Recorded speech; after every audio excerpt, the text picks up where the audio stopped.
Hi friends, നമസ്കാരം. Challenger ആപ്പിന്റെ ഇന്നത്തെ constitution ക്ലാസ്സിലേക്ക് ഏവർക്കും ഹൃദ്യമായ സ്വാഗതം. സുഹൃത്തുക്കളെ, ക്ഷമ നഷ്ടപ്പെടുക എന്നാൽ യുദ്ധത്തിൽ പരാജയപ്പെടുക എന്നതാണ് അർത്ഥം. ഏതെങ്കിലും ഒരു ദൗത്യം ഏറ്റെടുത്ത് മുന്നോട്ട് പോകുമ്പോൾ തടസ്സങ്ങളും പ്രയാസങ്ങളും നേരിടുമ്പോൾ നമ്മൾ ക്ഷമ നശിച്ച് പിന്തിരിഞ്ഞോടുകയാണ് പതിവ്. അത് പരാജിതരുടെ ലക്ഷണമാണ് എന്ന് ഞാൻ നിങ്ങളെ ഓർമ്മിപ്പിക്കുന്നു. സുഹൃത്തുക്കളെ, ക്ഷമാശീലത്തോടുകൂടി കഠിനാധ്വാനത്തിലൂടെ നമ്മൾ ഏറ്റെടുത്ത ദൗത്യം പൂർണ്ണമായും വിജയത്തിലേക്ക് എത്തിക്കാൻ നിങ്ങൾക്ക് കഴിയും. അതിന് ക്ഷമാശീലം തീർച്ചയായിട്ടും നിങ്ങൾക്ക് ഉണ്ടാകേണ്ട ഒരു ക്വാളിറ്റിയാണ് എന്ന് ഓർമ്മിപ്പിച്ചുകൊണ്ട് ഇന്നത്തെ ക്ലാസ്സിലേക്ക് ഏവരെയും ഞാൻ സ്വാഗതം ചെയ്യും.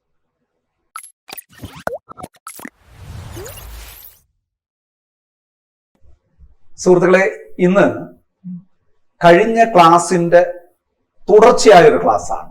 നിങ്ങൾക്കറിയാം, കഴിഞ്ഞ 2 ക്ലാസ്സുകളിലായി ഭരണഘടനയിലെ ഏറ്റവും പ്രധാനപ്പെട്ട ഒരു ടോപ്പിക് നമ്മൾ ഡിസ്കസ് ചെയ്തുകൊണ്ടിരിക്കുകയായിരുന്നു, അല്ലെ?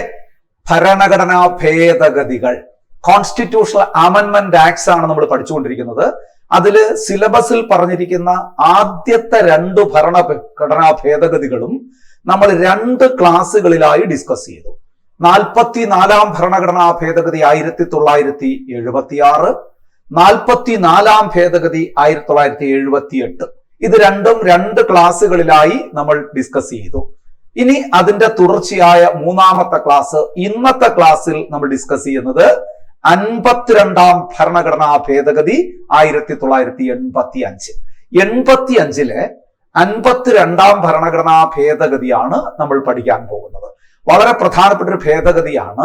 നമ്മൾ കഴിഞ്ഞ 2 ഭേദഗതികൾ പഠിപ്പിച്ചപ്പോൾ ഞാൻ പറഞ്ഞു, ഭേദഗതി പാസാക്കിയ വർഷം പറഞ്ഞിട്ട് നിലവിൽ വന്ന വർഷവും പറഞ്ഞു.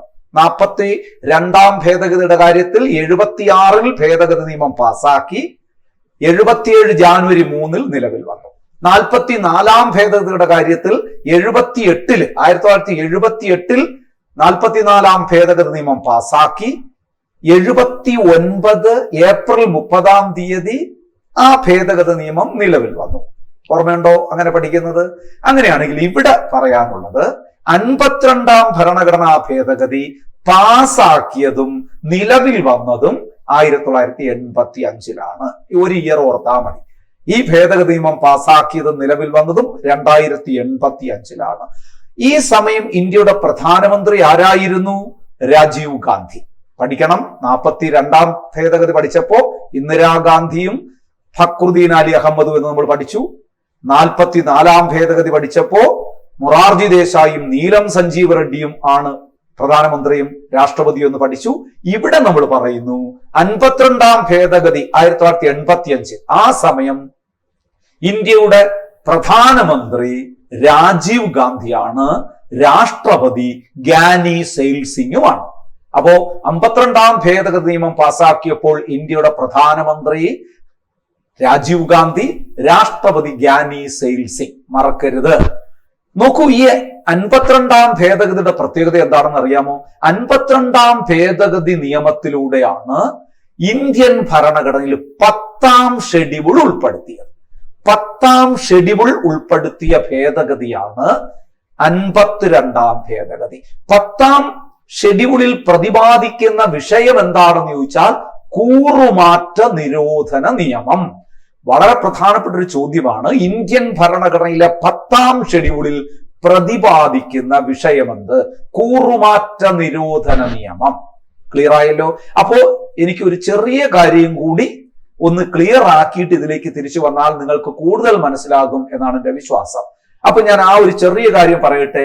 ഇന്ത്യൻ ഭരണഘടനയിൽ എത്ര ഷെഡ്യൂളുകൾ ഉണ്ട് എന്ന് ചോദിച്ചാൽ നിങ്ങൾ എന്ത് ഉത്തരം പറയും? ഷെഡ്യൂളുകൾ എന്ന് പറഞ്ഞാൽ പട്ടികകൾ, ഷെഡ്യൂൾസ്.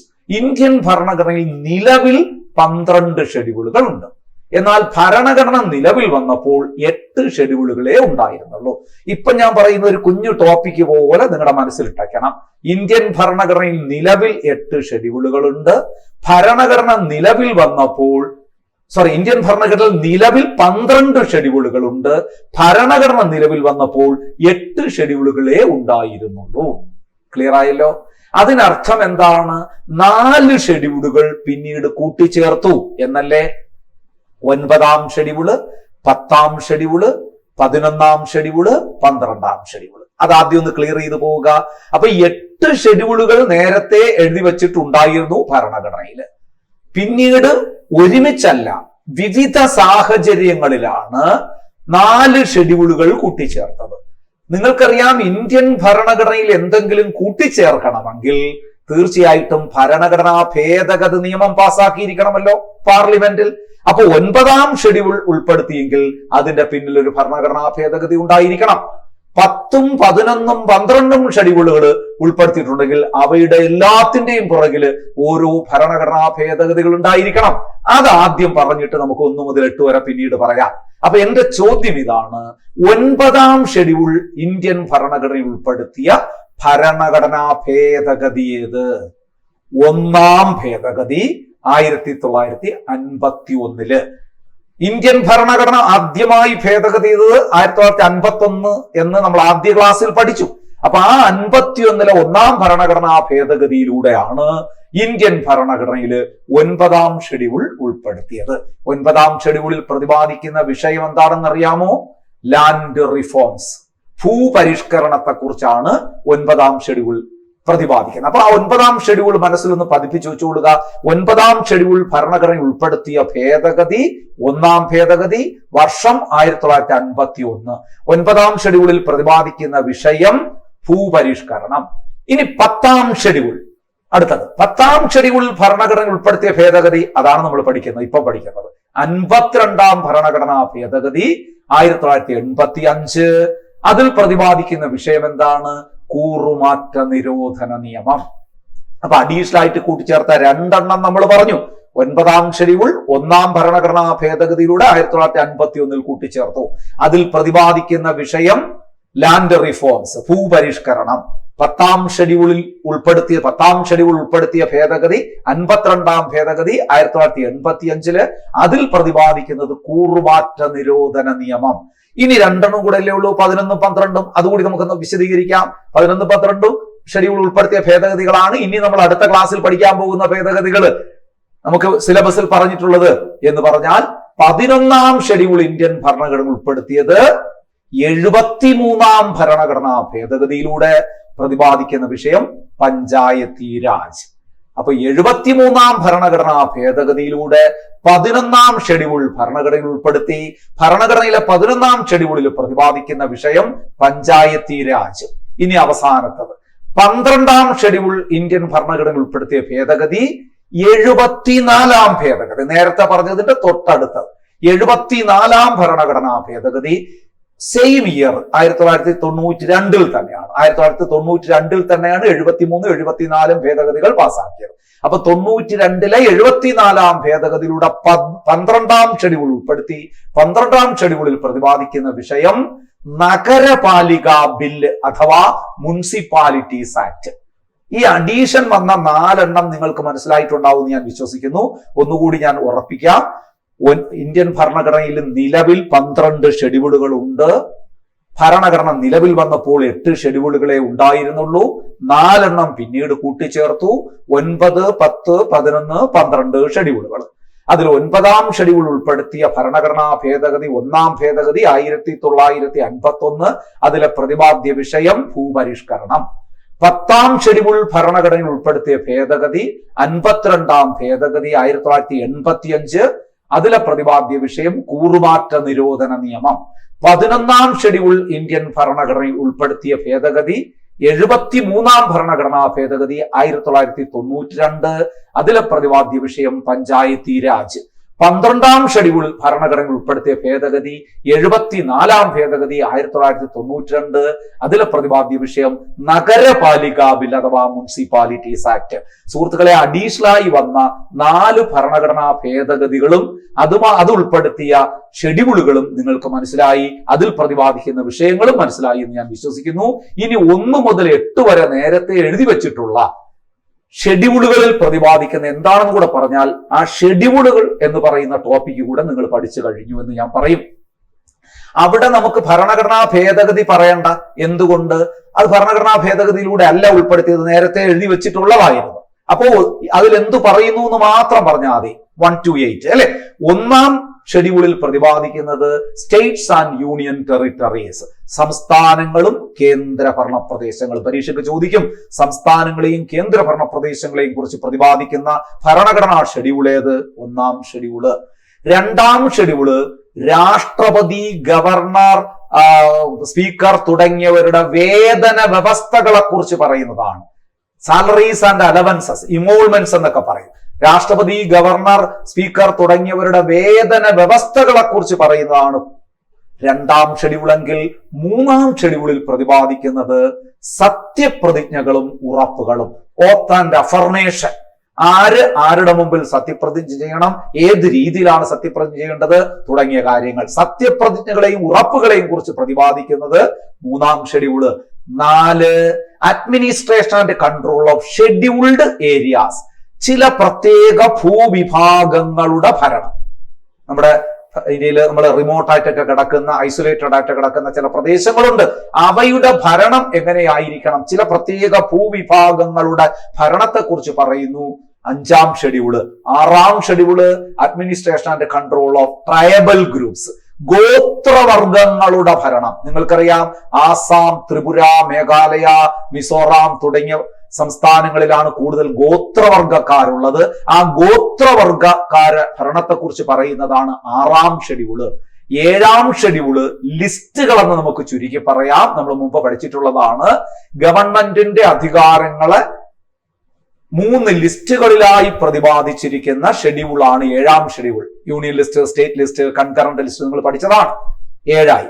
8ാം ഷെഡ്യൂളിലെ പ്രതിപാദ്യ വിഷയം ഭാഷകളാണ്. ഇന്ത്യയിൽ ഇന്ന് 22 ഔദ്യോഗിക ഭാഷകളുണ്ട്. ആ ഒഫീഷ്യൽ ലാംഗ്വേജസിനെ കുറിച്ച് പ്രതിപാദിക്കുന്ന ഭരണഘടനാ ഷെഡ്യൂൾ ഏതെന്ന് ചോദിച്ചു കഴിഞ്ഞാൽ 8ാം ഷെഡ്യൂള്. 9 നമ്മൾ പഠിച്ചു. ഏത്? ഭൂപരിഷ്കരണം. 10 കൂറുമാറ്റ നിരോധനം. 11 പഞ്ചായത്ത് രാജ്. 12 നഗരപാലികാ ബിൽ അഥവാ മുനിസിപ്പാലിറ്റീസ് ആക്ട്. അപ്പൊ സുഹൃത്തുക്കളെ, 1 മുതൽ 12 വരെയുള്ള നിലവിലുള്ള എല്ലാ ഷെഡ്യൂളുകളിലെയും പ്രതിപാദ്യ വിഷയം നമ്മൾ പഠിച്ചു. അതോടൊപ്പം അഡീഷണൽ ആയിട്ട് അവസാനം 8 കഴിഞ്ഞ് വന്ന 4 ഷെഡ്യൂളുകൾ കൂട്ടിച്ചേർത്ത 4 ഭരണഘടനാ ഭേദഗതികളും നമ്മൾ പഠിച്ചു കഴിഞ്ഞു. വ്യക്തമായിട്ടൊരു ധാരണ ഉണ്ടാകണം ഷെഡ്യൂളുകളെ കുറിച്ച്. ഇനി നമ്മുടെ 52ാം ഭേദഗതിയിലേക്ക് നമുക്ക് തിരിച്ചു വരാം. അപ്പൊ ഇതിനിടയിൽ നിങ്ങൾക്കൊരു ചെറിയ ഒരു ടോപ്പിക്ക് കൂടെ, ഒരു കുഞ്ഞു ടോപ്പിക്ക് കൂടെ കിട്ടി ഈ ക്ലാസ്സിൽ. ഷെഡ്യൂളുകൾ 8 ഷെഡ്യൂളുകൾ ഉണ്ടായിരുന്നു, ഇപ്പൊ അത് 12ആയി. 4 ഷെഡ്യൂളുകൾ കൂട്ടിച്ചേർത്തു, 4 ഭേദഗതികൾ പറഞ്ഞു, അതിലെ പ്രതിപാദ്യ വിഷയങ്ങൾ പറഞ്ഞു. 1 മുതൽ 12 വരെയുള്ള ഷെഡ്യൂളുകളിലെ പ്രതിപാദ്യ വിഷയങ്ങൾ ബൈഹാർട്ടാക്കി വെക്കുക. 1 മാർക്ക് അവിടെ ഒളിഞ്ഞു കിടപ്പുണ്ട് നിങ്ങൾക്ക്. യെസ്. ഇനി 52ാം ഭേദഗതിയിലേക്ക് തിരിച്ചു വന്നാൽ ഇനി നമുക്ക് കുറച്ചുകൂടെ എളുപ്പമായി പഠിക്കാൻ കാര്യങ്ങൾ. 52ാം ഭേദഗതി നിയമം 1985-ലാണ്. 85-ൽ പാസാക്കിയ അല്ലെങ്കിൽ 85-ൽ നിലവിൽ വന്ന 52ാം ഭേദഗതിയിലൂടെയാണ് 10ാം ഷെഡ്യൂൾ ഇന്ത്യൻ ഭരണഘടനയിൽ ഉൾപ്പെടുത്തിയത്. 10ാം ഷെഡ്യൂളിലെ പ്രതിപാദ്യ വിഷയം നമ്മൾ പറഞ്ഞു കൂറുമാറ്റ നിരോധന നിയമമാണ്. ഇനി ഞാൻ ചോദിക്കട്ടെ, കൂറുമാറ്റ നിരോധന നിയമം കൊണ്ട് എന്താ, അല്ലെങ്കിൽ ഈ കൂറുമാറ്റ നിരോധന നിയമം നടപ്പാക്കുമ്പോൾ എന്താ സംഭവിക്കുന്നത്? നിങ്ങൾ ആലോചിച്ച് നോക്കുക. ഏതെങ്കിലും കൂറുമാറ്റം നടത്തിയ ഏതെങ്കിലും ഒരംഗം അയോഗ്യനാക്കപ്പെടുന്നതാണ് ഇവിടത്തെ പ്രധാനപ്പെട്ട ഒരു വിഷയമായി നിങ്ങൾ മനസ്സിലാക്കി വെക്കേണ്ടത്. കൂറുമാറ്റം നടത്തിയാൽ ഈ നിയമപ്രകാരം അയാളുടെ അംഗത്വം നഷ്ടമാകും. അത് പാർലമെന്റ് അംഗമായിരുന്നാലും ശരി, സംസ്ഥാന നിയമസഭാ അംഗമായാലും ശരി, MLA ആയാലോ MP ആയാലോ കൂറുമാറ്റം കാണിച്ചാൽ അയാൾ അയോഗ്യനാക്കപ്പെടും എന്ന് ആദ്യം മനസ്സിലാക്കുക. അപ്പൊ ഇവിടെ 2 പ്രധാനപ്പെട്ട ആർട്ടിക്കിളുകൾ കൂടി നിങ്ങൾ പഠിച്ചു വെക്കുക. നമ്മുടെ പാർലമെന്റ് അംഗങ്ങളുടെ അയോഗ്യതകളെ കുറിച്ച് പരാമർശിക്കുന്ന ഭരണഘടന ആർട്ടിക്കിൾ ഏത്, അനുച്ഛേദമേത്, വകുപ്പേത്? പാർലമെന്റ് അംഗങ്ങളുടെ അയോഗ്യതകളെ കുറിച്ച് പരാമർശിക്കുന്ന വകുപ്പ് article relating to the disqualification of members of Parliament. അതെന്താണ് ആർട്ടിക്കിള്? 102. ഇന്ത്യൻ ഭരണഘടനയിലെ 102ാം വകുപ്പിലാണ് പാർലമെന്റ് അംഗങ്ങളുടെ അയോഗ്യതകളെ കുറിച്ച് പരാമർശിക്കുന്നത് വെരി ഇമ്പോർട്ടന്റ് ആയിട്ടുള്ള ആർട്ടിക്കിളാണ്. എങ്കിൽ അതുപോലെ ഞാനൊരു ചോദ്യം ചോദിക്കട്ടെ. സംസ്ഥാന നിയമസഭയിലെ അംഗങ്ങളുടെ എന്ന് പറഞ്ഞ MLA-മാരുടെ, ആദ്യം പറഞ്ഞ MP-മാരുടെ കാര്യമാണ്. സംസ്ഥാന നിയമസഭാ അംഗങ്ങളുടെ അയോഗ്യതകളെ കുറിച്ച് പരാമർശിക്കുന്ന ഭരണഘടനാ അനുച്ഛേദം ആർട്ടിക്കിൾ 191. അപ്പൊ 102 പറയുന്നത് MP-മാരുടെ അയോഗ്യതകളെ കുറിച്ച്, 191 പറയുന്നത് MLA-മാരുടെ അയോഗ്യതകളെ കുറിച്ച്. MP-മാരുടെ അയോഗ്യതകൾ എന്ന് പറയുമ്പോൾ 2 സഭയിലെ MP-മാർക്കും ബാധകമാണ്, അല്ലെ? രാജ്യസഭയിലെ MP ആയാലും ലോകസഭയിലെ MP ആയാലും കൂറുമാറ്റം നിരോധന നിയമം അവർക്കും ബാധകമാണ്, അവർക്കും അയോഗ്യത ബാധകമാണ്. ഇവിടെ 102ഉം 191ഉം കൂറുമാറ്റം മാത്രമല്ല അതിൽ അടങ്ങിയിരിക്കുന്നത്. ഈ വകുപ്പുകൾ നേരത്തെ ഉണ്ട്. ഈ വകുപ്പിൽ പറയുന്നത് അംഗങ്ങളുടെ അയോഗ്യതകളെ കുറിച്ചാണ്. അത് കൂറുമാറ്റം കൊണ്ട് തന്നെ ആകണമെന്ന് നിർബന്ധമൊന്നുമില്ല. അപ്പൊ ഈ 52ാം ഭേദഗതിയിലൂടെ കൂറുമാറ്റവും കൂടി ഈ വകുപ്പുകളിൽ ഉൾപ്പെടുത്തി എന്നർത്ഥം. അപ്പൊ 52ാം ഭേദഗതിയിലൂടെ മാറ്റം വരുത്തിയ വകുപ്പുകൾ ഏതെന്ന് ചോദിച്ചാൽ 102ഉം 192. കാരണം കൂറുമാറ്റ നിരോധന നിയമം വരുന്നതിന് മുമ്പ് മറ്റു പല കാരണങ്ങൾ കൊണ്ടും അംഗങ്ങൾ അയോഗ്യരാക്കപ്പെടാം. അതും 102 തന്നെയാണ് MP-മാരുടേതും 191 തന്നെയാണ് MLA-മാരുടേതും പറഞ്ഞിരിക്കുന്നത്. ഈ 85 ആയപ്പോ ഈ വകുപ്പുകളിൽ കൂറുമാറ്റവും കൂടെ ഉൾപ്പെടുത്തിയെന്നേ ഉള്ളൂ. അംഗങ്ങൾ അയോഗ്യരാക്കപ്പെടുന്നതിന്റെ ഏക കാരണം കൂറുമാറ്റം എന്നല്ല ഞാൻ പറഞ്ഞതിന്റെ അർത്ഥം. കൂറുമാറ്റം അല്ലാതെയുള്ള കാരണങ്ങളാലും അംഗങ്ങൾക്ക് അയോഗ്യത കൽപ്പിക്കാം. അതിനെക്കുറിച്ച് നമുക്ക് പഠിക്കാം. അപ്പൊ ഇത്രയും ഇപ്പം പറഞ്ഞ കാര്യങ്ങൾ ഓർക്കണം. ഗ്യാനി സെയിൽ സിംഗ് ആണ് കൂറുമാറ്റ നിരോധന നിയമപ്രകാരം അല്ലെങ്കിൽ കൂറുമാറ്റ നിരോധന നിയമത്തിൽ ഒപ്പുവെച്ച രാഷ്ട്രപതി. ഇവിടെ ഒരു ചോദ്യം വരും, കൂറുമാറ്റ നിരോധന നിയമം നടപ്പിലാക്കിയ ഇന്ത്യൻ പ്രധാനമന്ത്രി ആര്? അത് രാജീവ് ഗാന്ധിയാണ്. അതുകൊണ്ടാണ് ആ 2 പേരുകൾ നമ്മൾ ആദ്യം പഠിച്ചത്. ഇത് പ്രീവിയസ് ക്വസ്റ്റ്യൻ ആണ്. ഇന്ത്യയിൽ കൂറുമാറ്റ നിരോധന നിയമം നടപ്പിലാക്കിയ പ്രധാനമന്ത്രി ആര്? രാജീവ് ഗാന്ധി. കൂറുമാറ്റ നിരോധന നിയമത്തിൽ ഒപ്പുവെച്ച രാഷ്ട്രപതി ആര്? ഗ്യാനി സെയിൽ സിംഗ്. മനസ്സിലാവുന്നുണ്ടല്ലോ? അപ്പോ കൂറുമാറ്റ നിരോധനം നിയമം നടപ്പാക്കുമ്പോൾ എന്താ സംഭവിക്കുന്നതെന്ന് ഞാൻ പറഞ്ഞു. അംഗങ്ങൾ അയോഗ്യരാക്കപ്പെടാം, കൂറുമാറ്റക്കാരായ അംഗങ്ങൾ അയോഗ്യരാക്കപ്പെടാം. അപ്പോ അംഗങ്ങളുടെ അയോഗ്യതകളെ കുറിച്ച് പാർലമെന്റ് അംഗങ്ങളുടെ അയോഗ്യതകളെ കുറിച്ച് പരാമർശിക്കുന്ന വകുപ്പ് 102, സംസ്ഥാന നിയമസഭാ അംഗങ്ങളുടെ അയോഗ്യതകളെ കുറിച്ച് പരാമർശിക്കുന്നത് 191. ക്ലിയർ ആയല്ലോ? ഈ വകുപ്പ് നേരത്തെ ഉണ്ട്. ഈ വകുപ്പിൽ കൂടെ 85 ആയപ്പം കൂറുമാറ്റവും കൂടെ ആഡ് ചെയ്തു എന്നേ ഉള്ളൂ. അത് ഓർമ്മിച്ചുകൊള്ളുക. ഇനി നമ്മുടെ ഏറ്റവും പ്രധാനപ്പെട്ട ഒരു ചോദ്യത്തിലേക്ക് വരുന്നു. സ്റ്റേറ്റ്മെന്റ് രൂപത്തിലൊക്കെ ചോദിക്കാവുന്ന ചോദ്യമാണ്. താഴെ പറയുന്നവയിൽ കൂറുമാറ്റ നിരോധന നിയമപ്രകാരം ഒരംഗം അയോഗ്യനാക്കപ്പെടുന്ന സാഹചര്യം ഏത്?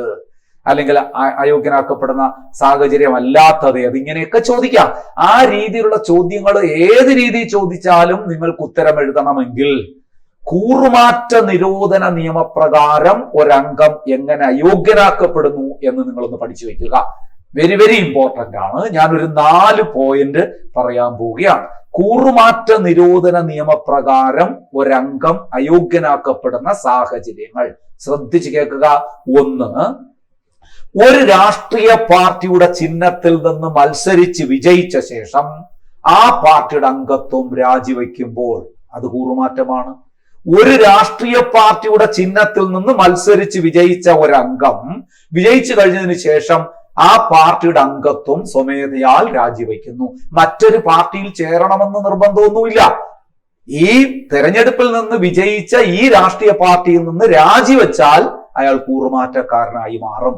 ഇപ്പൊ നിങ്ങൾ ഓർത്തുകൊള്ളുക, ഇപ്പൊ കോൺഗ്രസിന്റെ കൈപ്പത്തിയിൽ നിന്നോ അല്ലെങ്കിൽ BJPയുടെ താമരയിൽ നിന്നോ അല്ലെങ്കിൽ അരിവാൾ ചുറ്റികൾ നക്ഷത്ര CPM-ന്റെ ചിഹ്നത്തിൽ നിന്നോ ഒക്കെ മത്സരിച്ചിട്ട്, ഇപ്പൊ ഞാൻ പറയട്ടെ, ഇപ്പൊ അരിവാൾ ചുറ്റികൾ നക്ഷത്ര അല്ലെങ്കിൽ CPM-ന്റെ ഒരു ചിഹ്നത്തിൽ നിന്ന് മത്സരിച്ച ഒരു വ്യക്തി കുറച്ചു കഴിഞ്ഞിട്ട് ആ പാർട്ടിയിൽ നിന്ന് രാജിവെക്കുകയാണ് അംഗമായിരിക്കെ. അങ്ങനെ രാജിവെച്ചാൽ അംഗത്വവും നഷ്ടമാകും എന്നർത്ഥം. അത് കൂറുമാറ്റമാണ്.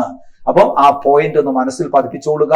ഒരു രാഷ്ട്രീയ പാർട്ടിയുടെ ചിഹ്നത്തിൽ നിന്ന് മത്സരിച്ച് വിജയിച്ച ശേഷം ആ പാർട്ടിയുടെ അംഗത്വം സ്വമേധയാൽ രാജിവെക്കുമ്പോൾ.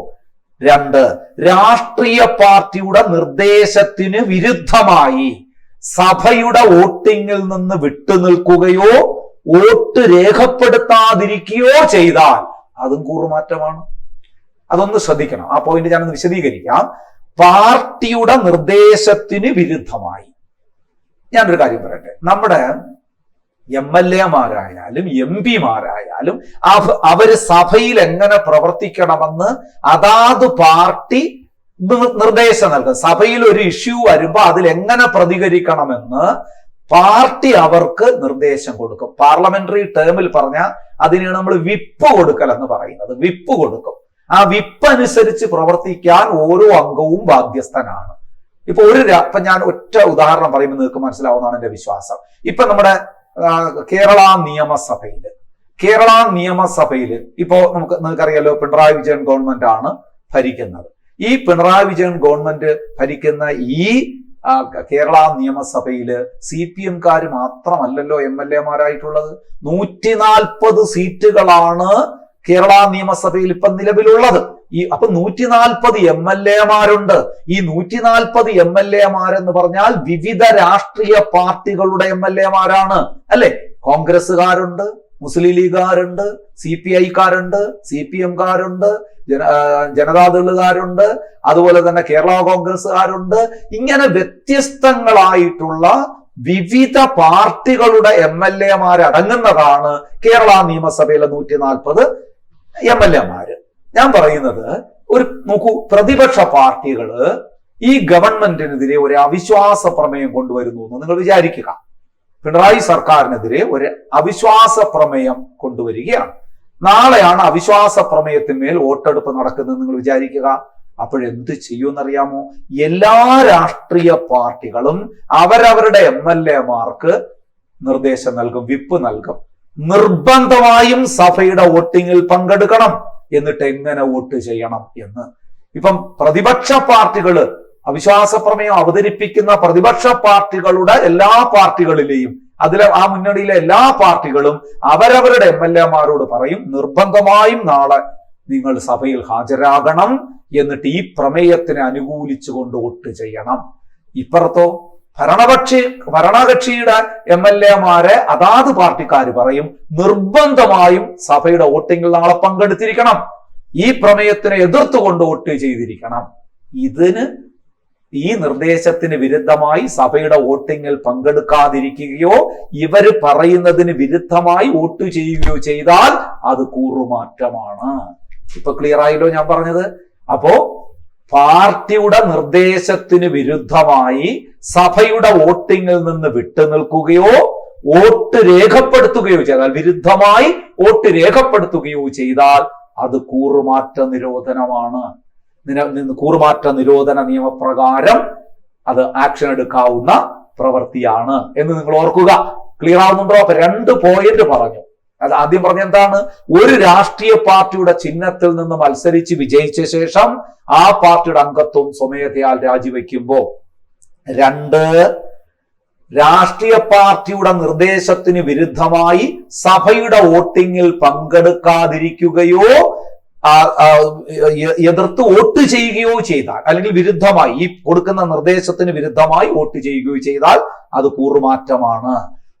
3, സ്വതന്ത്രനായി തെരഞ്ഞെടുക്കപ്പെട്ട ഒരംഗം, അവർക്കും കൂറുമാറ്റം ബാധകമാണ്. എല്ലാ അംഗങ്ങൾക്കും കൂറുമാറ്റം ബാധകമാണ്, സഭയിലെ എല്ലാ അംഗങ്ങൾക്കും. സ്വതന്ത്രനായി തെരഞ്ഞെടുക്കപ്പെട്ട ഒരംഗം ഏതെങ്കിലും രാഷ്ട്രീയ പാർട്ടിയുടെ അംഗത്വം സ്വീകരിക്കുമ്പോൾ അതും കൂറുമാറ്റമാണ്. മനസ്സിലാകുന്നുണ്ടല്ലോ? ഇപ്പൊ ഒരു രാഷ്ട്രീയ പാർട്ടിയുടെ പിൻബലമില്ലാതെ സ്വതന്ത്രമായി ഇൻഡിപെൻഡന്റ് കാൻഡിഡേറ്റ് ആയിട്ട് ഒരാൾ മത്സരിക്കുന്നു, അങ്ങനെ വിജയിക്കുന്നു. അങ്ങനെ വിജയിച്ചു വന്ന ആള് ഉടനെ തന്നെ ഏതെങ്കിലും ഒരു രാഷ്ട്രീയ പാർട്ടിയുടെ അംഗത്വം എടുത്താൽ കൂറുമാറ്റമാണ്, അല്ലെ? നിങ്ങൾ ആലോചിച്ചു, സ്വാഭാവികമായിട്ട് അതൊരു വഞ്ചനയല്ലേ? ഇപ്പൊ നിങ്ങളുടെ നിയോജക മണ്ഡലത്തിലെ ഒരു സ്ഥാനാർത്ഥിയാണ് ഞാനെന്ന് വിചാരിക്കുക.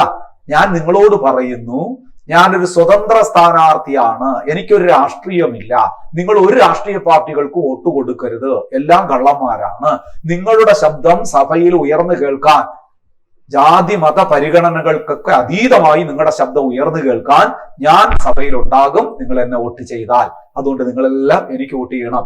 എന്റെ വാക്കുകൾ നിങ്ങൾ വിശ്വസിച്ചു, എന്നെ തെരഞ്ഞെടുത്തു, അയച്ചു. പക്ഷെ നിങ്ങൾ അറിയുന്നു ഞാൻ പെട്ടെന്ന് ഏതെങ്കിലും രാഷ്ട്രീയ പാർട്ടിയിൽ ചേർന്നു. ഇത് നിങ്ങളോട് കാണിച്ച വഞ്ചനയല്ലേ? കൂറുമാറ്റമല്ലേ ഇത്? തീർച്ചയായിട്ടും ഇതും കൂറുമാറ്റം. അപ്പൊ സ്വതന്ത്രനായി മത്സരിച്ച് വിജയിച്ച ഒരംഗം ഏതെങ്കിലും രാഷ്ട്രീയ പാർട്ടിയുടെ അംഗത്വം സ്വീകരിച്ചാൽ അതും കൂറുമാറ്റമാണ്. അപ്പൊ ആദ്യം രാഷ്ട്രീയ പാർട്ടിയിലെ അംഗങ്ങളുടെ കാര്യം പറഞ്ഞു, 2 പോയിന്റ്. ഇപ്പൊ സ്വതന്ത്രനായി തെരഞ്ഞെടുക്കപ്പെട്ട ഒരു അംഗത്തിന്റെ കാര്യം പറഞ്ഞു. ഇനി വേറൊരു ടൈപ്പ് ഉണ്ടല്ലോ, നാമനിർദ്ദേശം ചെയ്യപ്പെട്ട അംഗം. ഇപ്പൊ രാജ്യസഭയിൽ മാത്രമേ അത് ഉള്ളൂ, നിങ്ങൾക്കറിയാം. ലോകസഭയില് അങ്ങനെ നാമനിർദ്ദേശം ചെയ്യപ്പെട്ട ആംഗ്ലോ ഇന്ത്യൻ പ്രതിനിധികൾ ഉണ്ടായിരുന്നു. അത് 104 ഭേദഗതിയിലൂടെ ആ സിസ്റ്റം നിർത്തലാക്കി. അത് നമുക്ക് പിന്നീട് പറയാം. അപ്പൊ ഇപ്പൊ രാജ്യസഭയിൽ മാത്രമേ ഉള്ളൂ. അപ്പൊ അങ്ങനെ നാമനിർദ്ദേശം ചെയ്യപ്പെട്ട ഒരംഗം 6 മാസ കാലാവധിക്ക് ശേഷം ഏതെങ്കിലും രാഷ്ട്രീയ പാർട്ടിയുടെ അംഗത്വം സ്വീകരിച്ചാൽ അതും കൂറുമാറ്റമാണ്. അതൊരു പീരീഡ് ഉണ്ട്, 6 മാസം വരെ ആകാം, കുഴപ്പമില്ല. നോമിനേറ്റഡ് മെമ്പർ, അതായത് നാമനിർദ്ദേശം ചെയ്യപ്പെട്ട ഒരംഗം 6 മാസ കാലാവധിക്ക് ശേഷം ഏതെങ്കിലും ഒരു രാഷ്ട്രീയ പാർട്ടിയുടെ അംഗത്വം സ്വീകരിച്ചാൽ അത് കൂറുമാറ്റം ആണ്.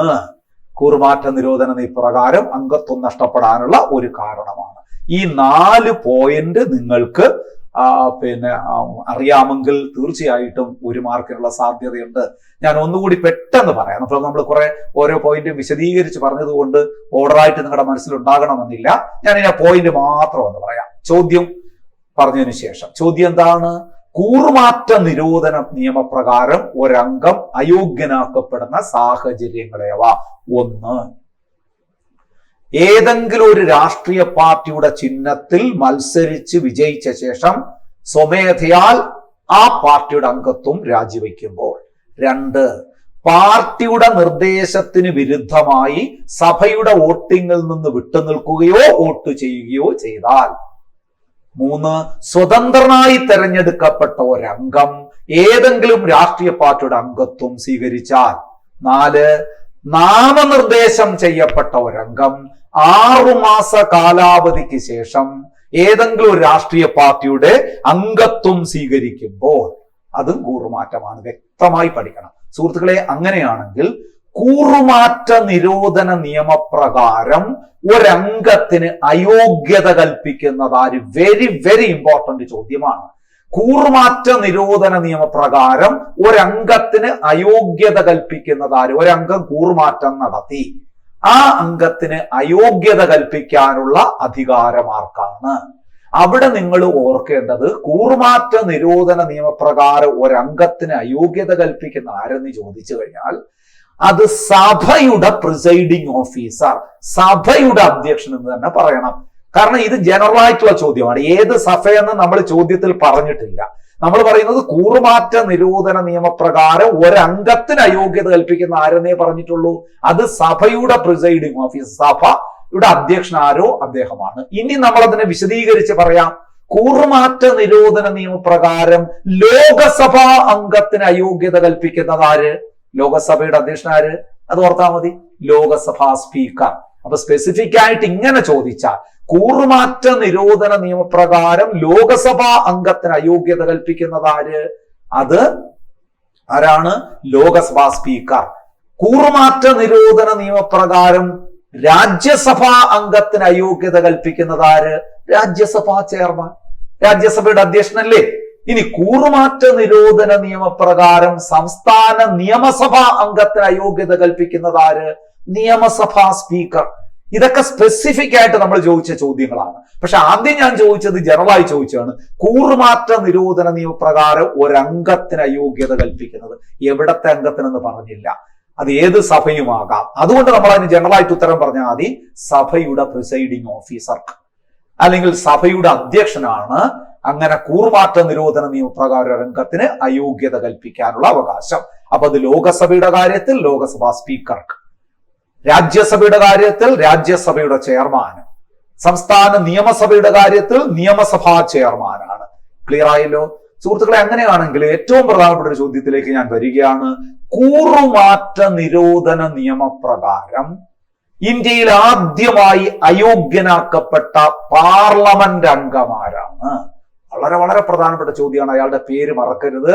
കൂറുമാറ്റ നിരോധന നിയമപ്രകാരം ഇന്ത്യയില് ആദ്യമായി അയോഗ്യനാക്കപ്പെട്ട പാർലമെന്റ് അംഗം ലാൽദുഹോമ എന്നാണ് അദ്ദേഹത്തിന്റെ പേര്. മിസോറാം കോൺഗ്രസ് പാർട്ടിയുടെ ഒരു മെമ്പറായിരുന്നു. മെമ്പറായിട്ടാണ് അദ്ദേഹം തെരഞ്ഞെടുക്കപ്പെട്ടത്. തെരഞ്ഞെടുക്കപ്പെട്ടതിന് ശേഷം അദ്ദേഹം എന്ത് ചെയ്തു എന്നറിയാമോ? അംഗത്വം രാജിവെച്ചു, പാർട്ടിയുടെ അംഗത്വം രാജിവെച്ചു. ക്ലിയർ ആവുന്നുണ്ടോ ഞാൻ പറയുന്നത്? അതായത് കൂറുമാറ്റ നിരോധനം 1988 കൂറുമാറ്റ നിരോധന പ്രകാരം ഇദ്ദേഹം അയോഗ്യനാക്കപ്പെട്ട. എന്താ സംഭവിച്ചതെന്ന് അറിയാമോ?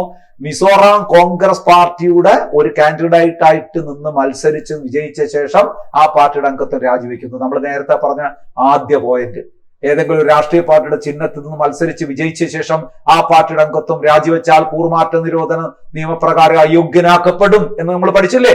അങ്ങനെ അയോഗ്യനാക്കപ്പെട്ടു ലാൽ ദുഹോമ. അയോഗ്യനാക്കപ്പെട്ട് കഴിഞ്ഞാൽ പിന്നെ കുറച്ചു കാലത്തേക്ക് മത്സരിക്കാനൊന്നും പറ്റില്ല, നിങ്ങൾക്കറിയാം. പിന്നീട് ആ പീരീഡ് എല്ലാം കഴിഞ്ഞിട്ട് വീണ്ടും ഒരു നിയമസഭാ തെരഞ്ഞെടുപ്പ് നടന്നപ്പോ ഇദ്ദേഹം സ്വതന്ത്രനായി, മിസോറാം നിയമസഭാ തെരഞ്ഞെടുപ്പ് നടന്നപ്പോ സ്വതന്ത്രനായി നിന്ന് ഇദ്ദേഹം മത്സരിച്ച് വിജയിച്ചു. എന്നിട്ട് അദ്ദേഹം ചെയ്ത് എന്തെന്നറിയാമോ? വേറൊരു രാഷ്ട്രീയ പാർട്ടി ഉണ്ടാക്കി അതിൽ അംഗമായി മാറി. അവിടെയും കൂറുമാറ്റത്തിന് വിധേയനായ ആളാണ്. ലോകസഭയിലും സംസ്ഥാന നിയമസഭയിലും കൂറുമാറ്റം എരന്ന് വാങ്ങിയ മനുഷ്യനെന്ന അർത്ഥം. ആര്? ലാൽ ദുഹോമ. അതൊന്ന് ഓർത്തു വെച്ചു കൊടുക്കുക. ലോകസഭാംഗത്വവും കൂറുമാറ്റത്തിലൂടെ നഷ്ടപ്പെട്ടു, രാജ്യസഭ. അപ്പൊ വേണമെങ്കിൽ അങ്ങനെ ഒരു ചോദ്യം ചോദിക്കാം. ഇന്ത്യയില് കൂറുമാറ്റ നിരോധന നിയമപ്രകാരം ലോകസഭാംഗത്വവും സംസ്ഥാന നിയമസഭാംഗത്വവും, രാജ്യസഭയല്ല, ലോകസഭാംഗത്വവും സംസ്ഥാന നിയമസഭാംഗത്വവും നഷ്ടപ്പെട്ട വ്യക്തി ആരാണ് എന്ന് ചോദിച്ചാൽ ലാൽ ദുഹോമയാണ്. ഇനി നമ്മൾ കേരളത്തിലേക്ക് വരാം. കൂറുമാറ്റ നിരോധന നിയമപ്രകാരം അംഗത്വം നഷ്ടപ്പെട്ട കേരള നിയമസഭയിലെ ആദ്യ അംഗമാരാണ്. എല്ലാവർക്കും അറിയാം ചോദ്യം എന്നാണ് എന്റെ വിശ്വാസം. കൂറുമാറ്റ നിരോധന നിയമപ്രകാരം അംഗത്വം നഷ്ടമായ കേരള നിയമസഭയിലെ ആദ്യ MLA ആരായിരുന്നു, അല്ലെങ്കിൽ ആദ്യ അംഗം ആരായിരുന്നു? ആർ ബാലകൃഷ്ണപിള്ള. ആർ ബാലകൃഷ്ണപിള്ള നിങ്ങൾക്കറിയാം, കൊട്ടാരക്കര നിയോജക മണ്ഡലത്തിൽ നിന്ന് പലതവണ MLA ആയി മാറി, മന്ത്രിയായി ഒക്കെ മാറിയ ആളാണ് അദ്ദേഹം. അദ്ദേഹത്തിന്റെ മകൻ ഇപ്പൊ പത്തനാപുരം MLA ആണ്, നിങ്ങൾക്കറിയാം, ഗണേഷ് കുമാർ അല്ലെ, KB ഗണേഷ് കുമാർ അദ്ദേഹത്തിന്റെ അച്ഛനാണ്. ആർ ബാലകൃഷ്ണപിള്ള. ആർ ബാലകൃഷ്ണപിള്ളയാണ് കൂറുമാറ്റ നിരോധന നിയമപ്രകാരം അയോഗ്യനാക്കപ്പെട്ട കേരള നിയമസഭയിലെ ആദ്യ അംഗം. ഇത്രയാണ് ഇതിൽ നിങ്ങൾക്ക് വ്യക്തമായി പഠിക്കേണ്ടുന്ന ഒരു കാര്യം. ഇനി നമ്മൾ നേരത്തെ പറഞ്ഞൊരു ചെറിയൊരു കാര്യം കൂടെ ഞാൻ പറഞ്ഞിട്ട് നമുക്ക് ഇന്നത്തെ ക്ലാസ് അവസാനിപ്പിക്കാം. കൂറുമാറ്റം ആയി ബന്ധപ്പെട്ട ചോദ്യങ്ങൾ ഇത്രയും പഠിച്ചു വയ്ക്കുക. ഇനി ഞാൻ നിങ്ങളോടൊരു കാര്യം നേരത്തെ പറഞ്ഞല്ലോ, കൂറുമാറ്റം അല്ലാതെയുള്ള കാരണങ്ങളാലും അംഗങ്ങൾ അയോഗ്യരാക്കപ്പെടും. ആ കാരണങ്ങൾ ഒരുപാടുണ്ട്, അതിലേക്കൊന്നും നമ്മൾ അന്വേഷിച്ചു പോകേണ്ടതില്ലെങ്കിലും പ്രധാനപ്പെട്ട 1-2 കാരണങ്ങൾ ഞാൻ പറയാം. കൂറുമാറ്റം അല്ലാതെയുള്ള കാരണങ്ങൾ എന്ന് പറയുമ്പം എന്തായിരിക്കാം?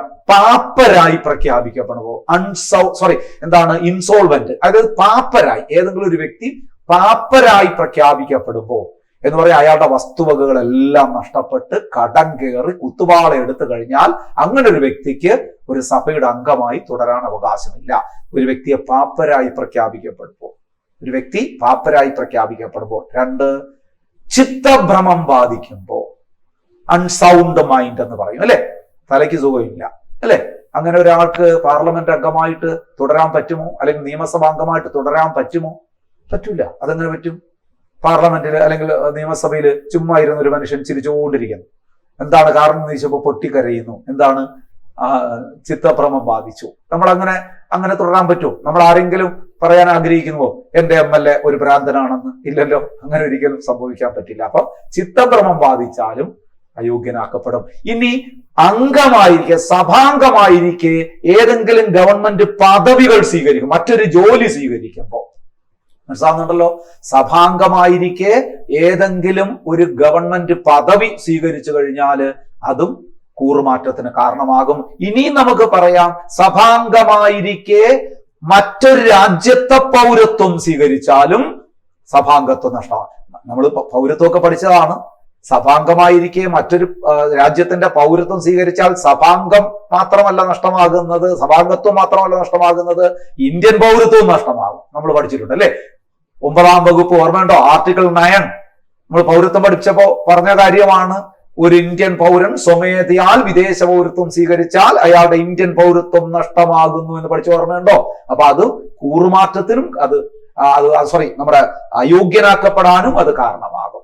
അംഗത്തിന്റെ അയോഗ്യത കൽപ്പിക്കപ്പെടാനും അത് കാരണമാകും. അപ്പൊ ഞാൻ ചോദിക്കട്ടെ, കൂറുമാറ്റം അല്ല ഇത്? കൂറുമാറ്റത്തിന്റെ കാരണങ്ങൾ നേരത്തെ നമ്മൾ ഒരു 4 പോയിന്റ് പറഞ്ഞു. ആ കാരണങ്ങളായിട്ടാണ് ഒരു വ്യക്തിക്ക് അയോഗ്യത കൽപ്പിക്കുന്നതെങ്കിൽ അത് സഭയുടെ പ്രിസൈഡിംഗ് ഓഫീസറാണ് തീരുമാനിക്കേണ്ടത്. അപ്പൊ ഇവിടെ വേറൊരു ചോദ്യം എന്താ വരികയാണ്? കൂറുമാറ്റമല്ലാതെയുള്ള കാരണങ്ങളാൽ അംഗങ്ങൾക്ക് അയോഗ്യത കൽപ്പിക്കുന്നത്. അവിടെ നമുക്ക് സ്പെസിഫിക് ആയിട്ട് തന്നെ പറയാം, കൂറുമാറ്റമല്ലാതെയുള്ള കാരണങ്ങളാൽ പാർലമെന്റ് അംഗങ്ങൾക്ക് അയോഗ്യത കൽപ്പിക്കുന്നത് രാഷ്ട്രപതിയാണ്. നിയമസഭാ അംഗങ്ങൾക്ക് അയോഗ്യത കൽപ്പിക്കുന്നത് ഗവർണറാണ്, സംസ്ഥാന ഗവർണറാണ്. ഒന്ന് വ്യക്തമായി പഠിച്ചു വയ്ക്കുക. കൂറുമാറ്റമല്ലാതെയുള്ള കാരണങ്ങളാൽ പാർലമെന്റ് അംഗങ്ങൾക്ക് അയോഗ്യത കൽപ്പിക്കുന്നത്, എം പിമാർക്ക് അയോഗ്യത കൽപ്പിക്കുന്നത് ആരാണ്? അത് രാഷ്ട്രപതിയാണ്.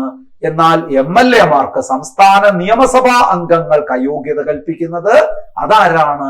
അത് ഗവർണറാണ്. പക്ഷെ ഇങ്ങനെയുള്ള സാഹചര്യത്തില് തെരഞ്ഞെടുപ്പ് കമ്മീഷനുമായി ആലോചിക്കണം. തെരഞ്ഞെടുപ്പ് കമ്മീഷന്റെ നിയമോപദേശം തേടിക്കൊണ്ട് മാത്രമേ ഇവരെ അയോഗ്യരാക്കാൻ പാടുള്ളൂ. ഈ കൂറുമാറ്റമല്ലാതെയുള്ള കാരണങ്ങൾ നമ്മൾ പറയുമ്പോൾ രാഷ്ട്രപതി ആയാലും ഗവർണർ ആയാലും തെരഞ്ഞെടുപ്പ് കമ്മീഷന്റെ നിയമോപദേശം തേടിക്കൊണ്ട് മാത്രമേ അംഗങ്ങൾക്ക് അയോഗ്യത കൽപ്പിക്കാവൂ. എന്നാൽ കൂറുമാറ്റം കാരണം ഒരു അംഗത്തിന് അയോഗ്യത കൽപ്പിക്കാൻ സ്പീക്കർക്ക് ആരുമായും കൂടി ആലോചിക്കേണ്ടതില്ല. അത് സ്പീക്കറുടെ വിവേചനാധികാരത്തിൽ പെട്ട കാര്യം മാത്രമാണ് എന്ന് ഓർക്കുക സുഹൃത്തുക്കളെ. അപ്പൊ 52ാം ഭരണഘടനാ ഭേദഗതി പഠിച്ചപ്പോ നമ്മൾ അഡീഷണൽ ആയിട്ട് അതിൽ കുറച്ച് ഒരു ചെറിയ കുഞ്ഞു ടോപ്പിക് കൂടെ പറഞ്ഞുപോയി, ഷെഡ്യൂൾ കൂടെ പറഞ്ഞുപോയി. ആ 12 ഷെഡ്യൂളുകൾ കൂടി നിങ്ങളുടെ മനസ്സിലൊന്ന് പതിപ്പിച്ച് വച്ചേക്കുക. അത് തീർച്ചയായിട്ടും നിങ്ങൾക്ക് ഗുണകരമായിരിക്കും. അപ്പോ നമ്മുടെ ഭരണഘടനാ ഭേദഗതിയിലെ 52ാം ഭേദഗതിയും നമുക്ക് ഈ ക്ലാസ്സിൽ അവസാനിക്കുകയാണ്. ഇന്നത്തെ ക്ലാസ് കണ്ടുകൊണ്ടിരുന്ന എല്ലാവർക്കും ഒരുപാട് വിജയങ്ങൾ ഉണ്ടാകട്ടെ എന്ന് ഞാൻ പ്രാർത്ഥിക്കുന്നു. ഇനി വലിയ താമസമില്ലാതെ തന്നെ നമുക്ക് തൊട്ടടുത്ത ക്ലാസ്സിൽ വീണ്ടും കാണാം എന്ന ശുഭപ്രതീക്ഷയോടുകൂടി ഇന്നത്തെ ക്ലാസ് ആയിട്ട് വൈൻഡപ്പ് ചെയ്യുന്നു. Thank you so much. Good bye.